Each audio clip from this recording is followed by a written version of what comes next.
Assalamualaikum warahmatullahi wabarakatuh.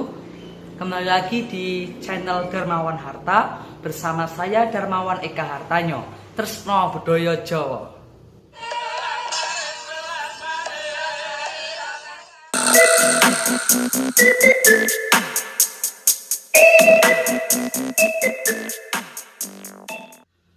Oke, sesuai dengan request teman saya, Caca. Kali ini kita akan membahas seputar Sri Kandi.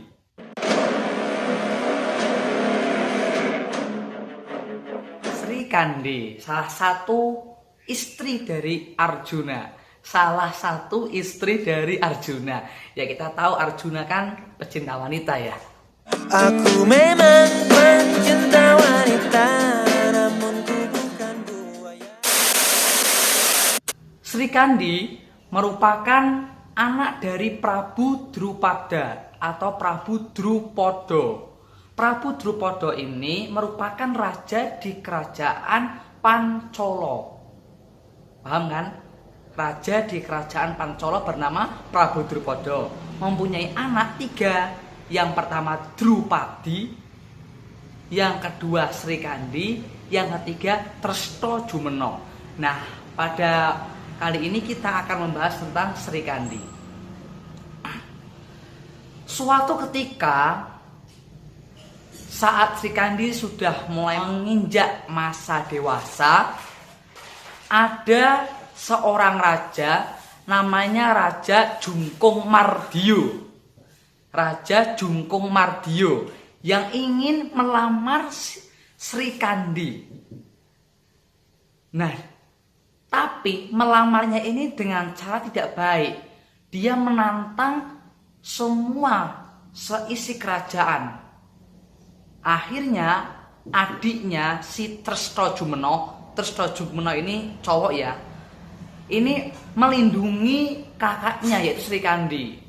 Dia bertempur dengan Patih.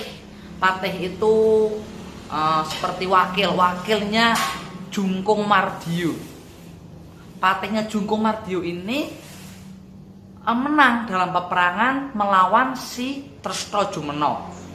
Saat Trestojumeno digigit, nah karena kan pasukannya Jungkung Mardio ini buto atau raksasa. Nah ini saat menggigit si Trestojumeno, secara sembunyi-sembunyi Sri Kandi ini merentangkan jempare manah. Jempare itu panah ya, merentangkan panah dan memanah si patihnya Jungkung Mardio. Dan patihnya Jungkung Mardio ini tewas seketika.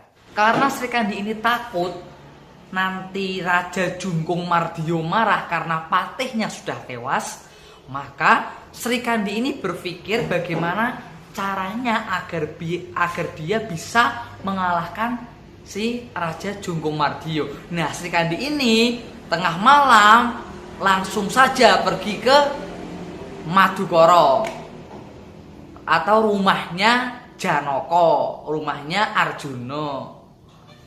Nah, di rumahnya Arjuna ini kan kaget ya, masa malam-malam cewek lagi kan datang kan aneh gitu.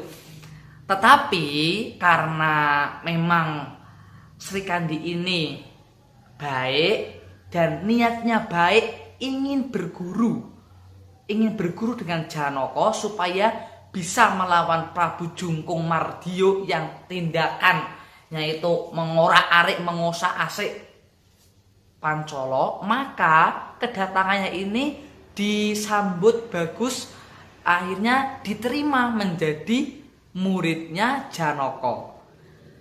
Pada awalnya Janaka tulus ikhlas mengajari atau memberi ilmu kepada si Sri Kandi. Tentunya setelah izin dengan Sumbadra. Karena waktu itu guys, Arjuna ini sudah menikah dengan Sumbadra dan sudah punya anak Abimanyu. Tapi tidak apa-apa, Sumbadronya ikhlas lilo legowo. Nah akhirnya selama masa pembelajaran bertarung atau masa gladi perang, Sri Kandi ini memikat hati Janaka. Bukannya Sri Kandi yang merayu atau menggoda Janaka, namun Janaka atau Arjunanya sendiri yang terpikat oleh Sri Kandi. Dia itu suka dengan Sri Kandi, Janakanya itu suka dengan Sri Kandi. Tahu ya, Janaka kan lananging bawana, paling gagah, paling bagus di dunia ini. Katanya, kata cerita ini. Di dunia wayang maksudnya guys, di dunia wayang. Oke, kita teruskan. Selama pembimbingan ini, lama-kelamaan Arjuna atau Janaka ini semakin mendekat dan merayu Sri Kandi. Namun sebenarnya sih Sri Kandinya itu mencintai tapi dalam sepi. Mencintai dalam Tidak mengungkapkan. Kan malu ya, kan Arjuna sudah punya istri, masa jadi orang ketiga? Sri Kandinya malu dan berusaha menolak tapi dengan cara yang halus semua gombalan-gombalan dari Arjuna ini. Dia berusaha meluruskan Arjuna bahwa ini tindakan yang tidak benar karena Arjuna sudah punya istri. Nah, tapi suatu ketika Dewi Drupadi atau kakak dari Sri Kandi ini mencari Sri Kandi yang ternyata itu ke Madukara itu tidak pamit siapapun. Setelah berhari-hari berlalu, akhirnya Drupadi menemukan kabar bahwa Sri Kandi berada di Madukara atau di tempatnya Arjuna. Nah, di sini Drupadi ngelekake nek Sumbadra iku wis bebojonan karo Arjuna. Sumbadra ki wis dadi bojone Arjuna. Kowe nek nang kene dadine kaya ora arek bubrahke wong omah-omahan, kata si Drupadi. Nah, akhirnya seketika hatinya si Sri Kandi ini makdek. Akhirnya langsung keluar dari Madukara, pergi menuju kerajaan Pancala. Begitu guys.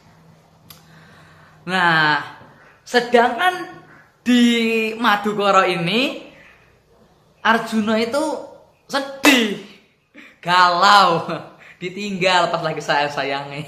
Ditinggal pas sayang-sayangi, pas lagi jeru-jerune. Sumbadra pun melipur ngareh-areh ben gawe tentreme atine, ben gawe bungah atine si Janaka. Dengan cara wis Thomas, aku ki ngerti nek kowe seneng kae. Angger kowe jujur aku ikhlas. Intinya si Sumbadra ini mengetahui bahwa sebenarnya Arjuna itu cinta dengan Sri Kandi, namun dia takut mengatakannya pada Sumbadra. Nah, Sumbadra memberi keikhlasan, memberi restu supaya Arjuna menikahi Sri Kandi. Langsung aja itu istri yang paling pokoknya. Sementara itu di Pancala, Raja Jungkomardiyo yang kecewa ini karena Sri Kandinya ngilang, akhirnya menghancurkan Taman Mahirakaca. Nah, diketahui oleh Sri Kandi marah, akhirnya Sri Kandi dengan Raja Jungkomardiyo gelut dan akhirnya dimenangkan oleh Sri Kandi. Raja Jungkomardiyo tewas seketika. Raja Drupada akhirnya mengadakan suatu sayembara. Siapa yang bisa mengembalikan Taman Mahirakaca seperti semula, maka akan dikawinkan dengan Sri Kandi. Nah, langsung ini Arjunanya ngelempuruk. Karena dia berpikir tidak mungkin, mana mungkin taman yang sudah hancur, mana mungkin taman yang sudah tidak ada itu dikembalikan seperti semula. Akhirnya Arjuna ini atas usul dari Sumbadra meminta tolong pada bapak mertuanya. Kan istrinya banyak ya guys. Ini bapak mertua, tapi mohon maaf ini bapak mertuanya bukan manusia, Gondoruo. Namanya Anggara Parno. Nah, si Anggara Parno ini setelah dimintai tolong akhirnya berhasil memulihkan, mengembalikan Taman Mairokocco seperti semula, seperti sedia kala. Pada awalnya Raja Drupada menyerahkan Sri Kandi kepada Anggara Parno, namun setelah dibujuk oleh Sumbadra, maka si Prabu Pancala ini, si Prabu dari kerajaan Pancala yaitu Prabu Drupada ini menyerahkan putrinya Sri Kandi untuk diperistri Arjuna. Akhirnya Arjuna dan Sri Kandi pun menikah. Nah, setelah Sri Kandi ini menjadi istri Arjuna, Sri Kandi ini menjadi prajurit yang hebat dalam berperang. Meskipun dia wanita, tapi keterampilannya dalam berperang itu luar biasa sehingga Sri Kandi ini disegani oleh lawan-lawannya guys. Ya, perang Mahabharata, salah saya, skip. Pada perang Baratayuda, Bharatayuda, Sri Kandi ini bertemu dengan, bukan bertemu sih ya, Sri Kandi ini menjadi senopati perang dan melawan Bisma. Karena apa? Karena memang sudah takdirnya begini. Kata wayang, kata cerita pewayangan, Bisma ini tidak bisa mati karena dia mempunyai suatu aji kawijayan. Namun dia mengatakan pada Pandhawa bahwa pengapesanku nek ketemu karo wanita. Nah, ketika Pandhawa mengetahui hal ini, langsung saja dimunculkan Sri Kandi menjadi seorang senopati yang pada akhirnya Bisma pun kalah. Bisma hanya dipanah oleh Sri Kandi karena Sri Kandi ini titisane Dewi Ambo. Dulu Dewi Ambo ini dipanah oleh Bisma. Nah, ini gentian. Dewi Ambo nitis pada Sri Kandi atau reinkarnasi pada Sri Kandi, lalu Sri Kandi memanah Bisma. Pada perang Baratayuda, Bisma tewas oleh Sri Kandi. Oke, pada bahasan yang terakhir yaitu matinya Sri Kandi. Sri Kandi ini matinya juga cukup kasihan ya guys. Waktu itu Sri Kandi setelah perang Baratayuda selesai, dari Kurawa itu masih ada yang hidup guys. Salah satunya yaitu Aswatama. Nah, dalam lakon Aswatama Nglanda itu Aswatama membunuh Sri Kandi saat dia tidur. Gitu guys ceritanya. Ya, bagaimanapun manusia tetap apapun masanya, berapapun umurnya pasti akan mati ya guys. Oke, terima kasih. Sekian dulu dari saya. Bila ada kesalahan, mohon maaf. Jangan lupa komen, like, dan subscribe. Bila ada request, boleh tulis di kolom komentar. Wassalamualaikum warahmatullahi wabarakatuh.